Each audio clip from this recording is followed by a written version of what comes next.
It's beer o'clock on Real Ale Craft Beer. Today we've got a beer from Robinson's Brewery, but it's a collaboration with Morrisons, if you like, Morrisons supermarket.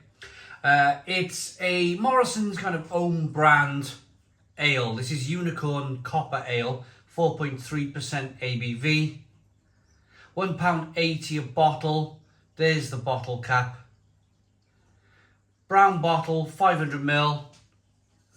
Let's get it out into a glass, see what we get. So it's probably they do make a, I think they make a Unicorn Ale. I think it's their kind of flagship beer, Robinson's Brewery. They're based in the Manchester area, I believe, of the UK. It'll probably say, Stockport County Football Club.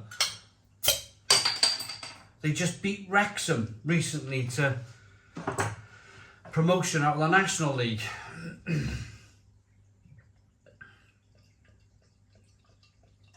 But anyway, yeah, Robinson's Brewery have a flagship ale. I think this is their flagship ale, just rebranded for Morrisons in a bottle.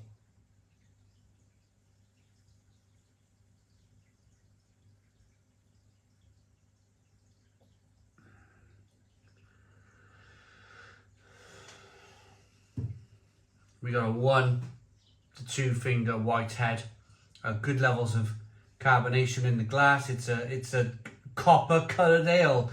It's exactly that. It's exactly what it says on the bottle. Clear.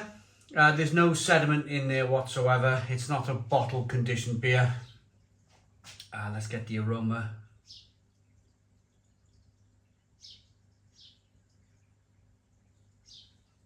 It's that style of beer which you can imagine popping into a working man's club. I've been reading Pete Brown's new book, Clubland, and some of the stuff in there that I've been reading, it just takes me back to when I was a kid. Exactly the same kind of like club situation. How popular they were when I was a kid.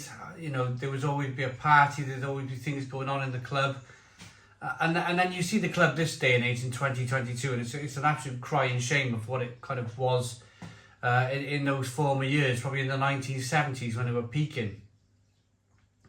But this is the type of ale, the reason why I mentioned the club is that this is the type of ale that was probably sold in many millions of pints in these working man's clubs all over the world. Certainly not all over the UK, but different types of this ale. Different breweries producing something very similar.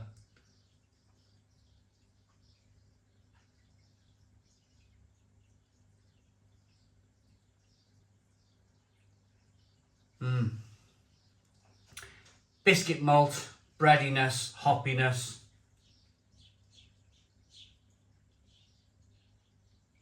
A little nuttiness coming through. Let's dive in. Cheers, everybody.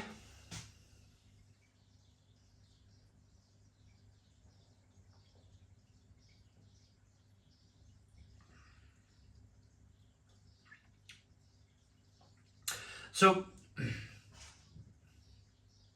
I read a part of the book, Clubland, where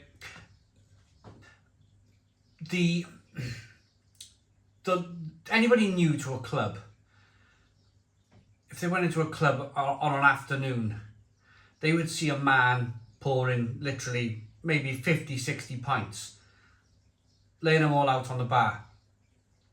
If you're kind of new to the club back in the day, then people would have thought that man was slightly mad, pouring all these beers out and leaving them all over the bars. But he was essentially doing that because the mine workers were coming into this bar and washing a pint down extremely quickly just to wash the coal dust away, just to get rid of the coal dust. That was the first pint gone. Some would have a second, some would disappear back home. They would finish work, down a pint, go home, wash the coal dust away. But this is the type of beer that they would be kind of washing the coal dust down with. It's not super complicated. It's not kind of like where we are with craft beer today, where, you know, it really is a terrific product. All these wonderful styles of beers, porters, stouts, IPAs, New England IPAs. The innovation of beer in the last 10 years has been incredible. This has that feeling of washing the coal dust away. It's quite simple. It's hoppy, it's malty, it's balanced, it's refreshing, it's drinkable, it's doing all of those things. It's got a nice level of carbonation in it.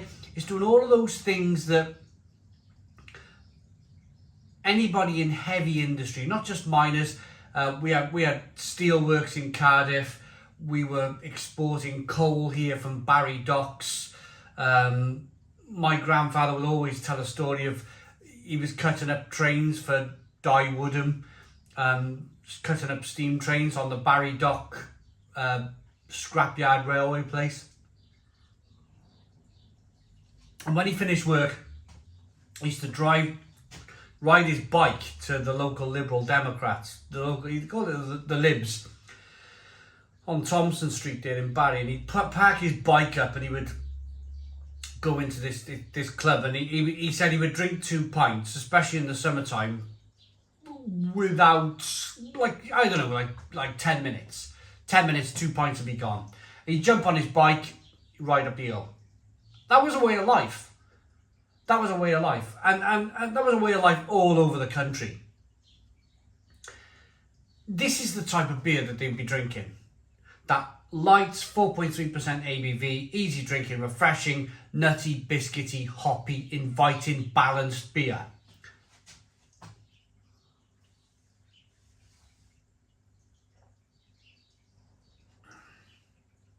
So let's fast forward to 2022 and the rise of social media and the rise of being able to rate beers on Untapped.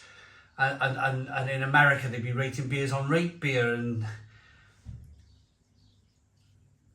I think there's another one as well, but I can't quite remember it. Anyway, Untapped is probably the biggest thing now. Even you can look at these Facebook groups, and there's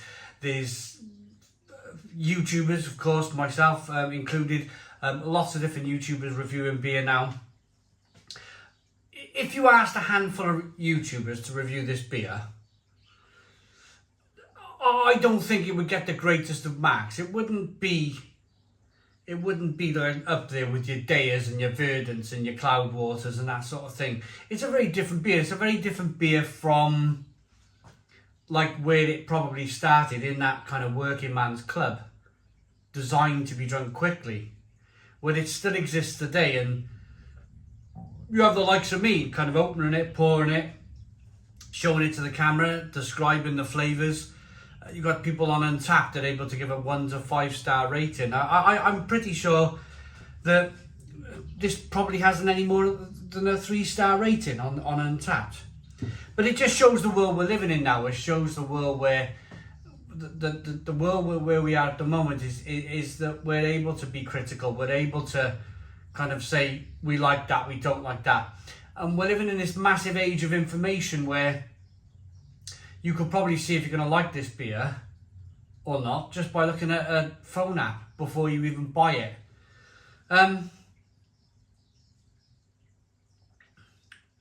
Maybe it's the thing for the breweries. Maybe it's the thing for the breweries to look at, is to look at these beers now and what kind of market it has, and are people now still coming up from the mine? No. And drinking gallons of beer before they go home every day, and maybe adjust the market a little bit. And that's a very kind way of me saying it has its place. It has its place, but I think it has its place with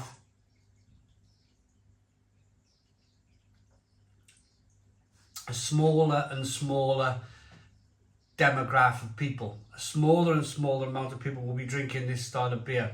It's unfortunate. It's okay. It could be better. It could be better. It's a little bit tinny. It's a little bit bitter without having massive hoppy flavours. I suppose rating it, it's still held on to quite a nice head. Nice levels of carbonation. It's clear.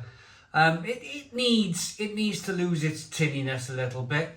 It needs to have, with the bitterness on the back end, it needs to have a little bit more hop flavour rather than just bitterness. So I'm going to say 6 out of 10. 6 out of 10.